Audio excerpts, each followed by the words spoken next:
Hello, hello, hello, and welcome to the Encourage Greatness Group. For those of you visiting for the first time, I'm Mary Kerwin, and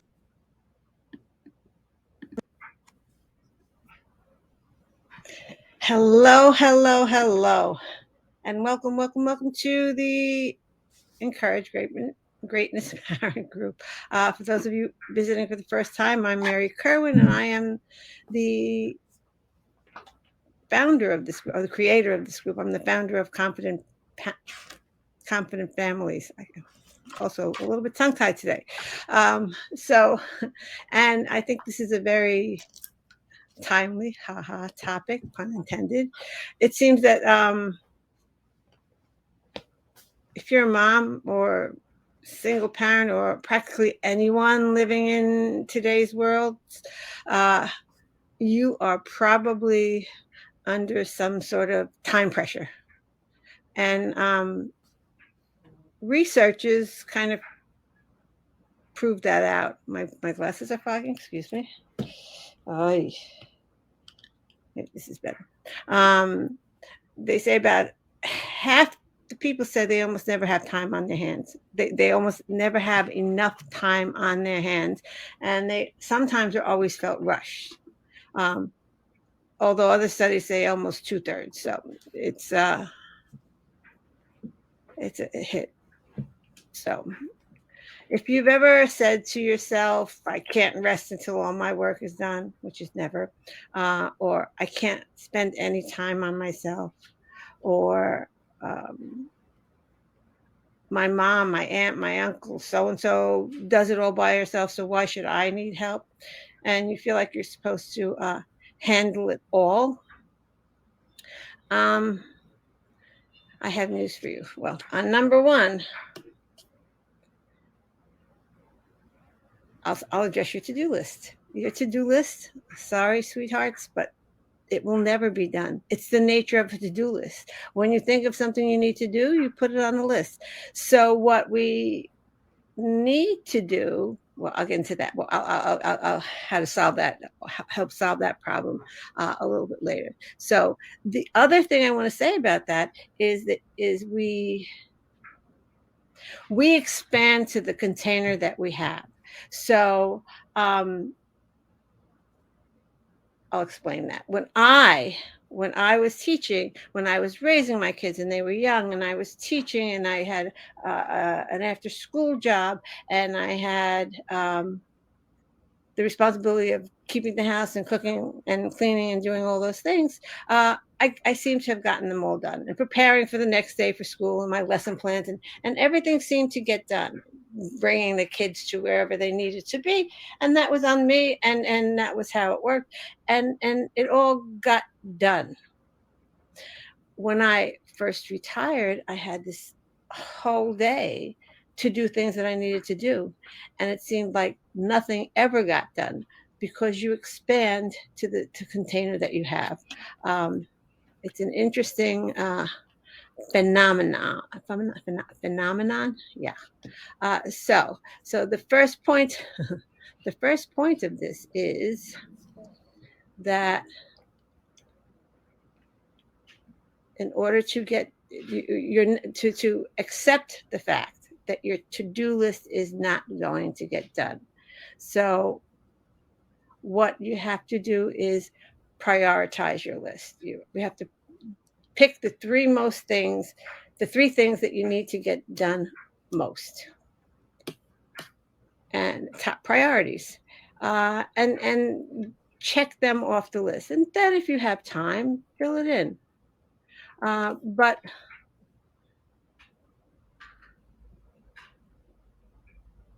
don't beat yourself up for not getting it done.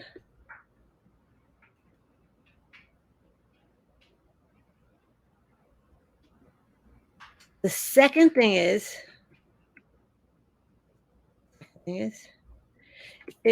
well, the second thing is prioritize. The second thing is to figure out how you're spending each moment of the day. And you could do a time audit. A time audit does take time, but it also, in the end, will save time. And some people do the time audit for a day. Some people do it for a week. Some people take it longer. But what you do is in chunks of 10, 15, 20 half hours, you write down everything that you did so that you could figure out number one, you'll see how much you actually do get done in a day, even if you're not getting your big rocks done. We talked about the big rocks. I spoke about the big rocks before. But it will tell you that you are getting things done, but it will also, even more importantly, tell you where you're wasting your time. I tend to go onto Facebook and I look up. When I'm researching something, I go down the rabbit hole of research, or sometimes I go down the rabbit hole of reels. So so identify where you're wasting your time, and then when you have that, you can figure out what's most important to you, what your big rocks are, where you're wasting time, and what you can delegate, what you can let go of, and what you can give to somebody else to do. And we have to also get good at. We don't have. If we get good at letting go of things and delegating, we will definitely have more time in our day. We have that. Some of us have that superwoman that we have to do everything that we ourselves. Okay, so once you figure out where you're spending your time during the day, and you're identifying, all the different factors, um, map it out.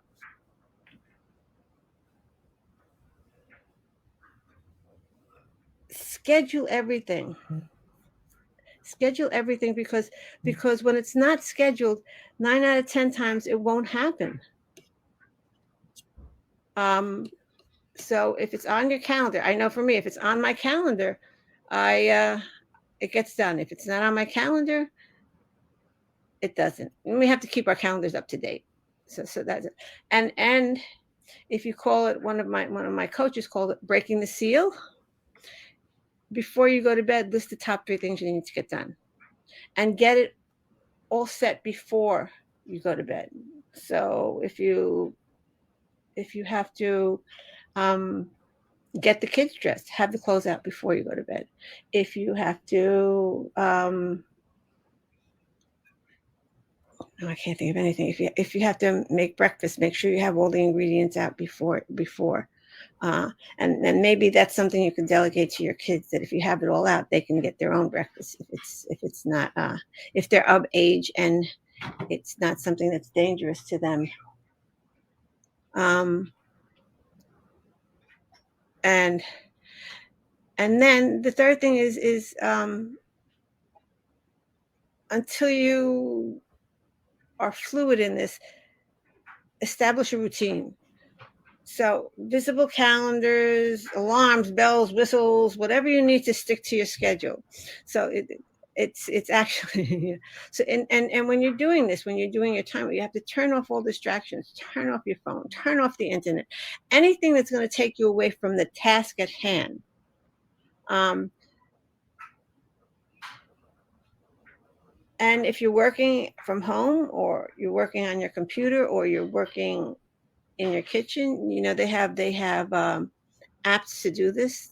There's something called a Focus app, um, and there's another one called the Focus Bar. You can Google these. They create, if you stray, it reminds you of what you're working on. Uh, and then, if you like to listen to music that helps you focus, there's this uh, FM Alexander said, people do not decide their future. They decide their habits, and the habits decide the future. So when we get into the habit of doing the task at hand, and not letting ourselves get distracted by what's going on around us, setting our priorities and do it. So it's time. So time management, define more time in your day. I'll bring it all together. It's T, it's a time audit.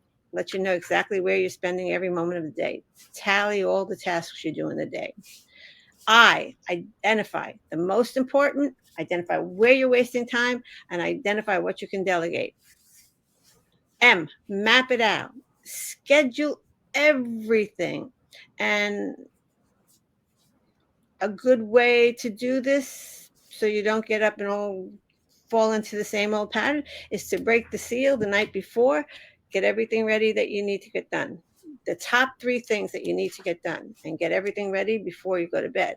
And E, establish your routine with however you need to establish it, visible calendars, alarms, bells, whistles, whatever you need to do to stick to your schedule.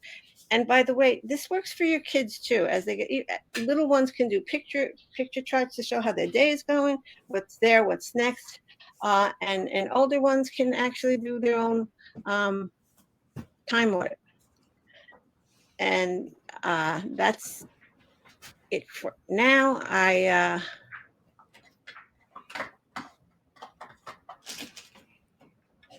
Yeah, TIME time, and I'll try to make a PDF of this time to help you remember, and you'd be amazed at how much time you'll have in your day. You'll even I just want to, just my own, throw something in there. When you schedule the most important things in your day, schedule in 5 minutes, at least 5 minutes to yourself. 5 minutes of self-care, whatever that means to you. Thanks for joining me, and I'm going to say goodbye now, but invite you to I'll hold that for another. I'm just going to say goodbye for now. I'd love your comments. I'd love to hear what you think about it. I'd love to hear what you think would work and what won't work and why. And until next time, ciao, ciao.